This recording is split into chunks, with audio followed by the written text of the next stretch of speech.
Le Christ devait s'abstenir totalement de tout fruit de la vigne pendant la période de sa consécration. Juge 13, 4, Lévitique 19, Luc 1, 15. Le vin était parfois le symbole de la contamination du monde. Et ceux qui étaient appelés au service sacerdotal devaient s'en abstenir lorsqu'ils exerçaient leur ministère dans le tabernacle.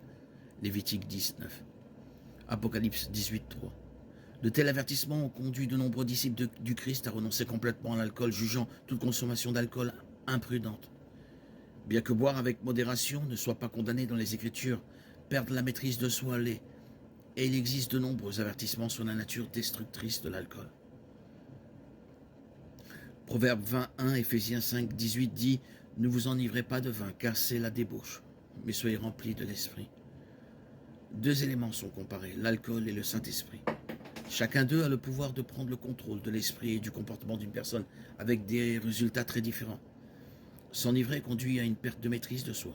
Être rempli de l'esprit conduit à plus de maîtrise de soi. Galates 5, 22, 23.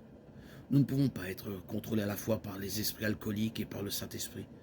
Lorsque nous choisissons d'ingérer des substances psychotropes, nous choisissons en fait de nous abandonner au contrôle de quelque chose d'autre que le Saint-Esprit. Tout ce qui prend le contrôle de notre esprit, de notre volonté, de nos émotions est un faux Dieu. Tout maître auquel nous obéissons autre que le Seigneur est une idole, et l'idolâtrie est un péché. 1 Corinthiens 10, 14.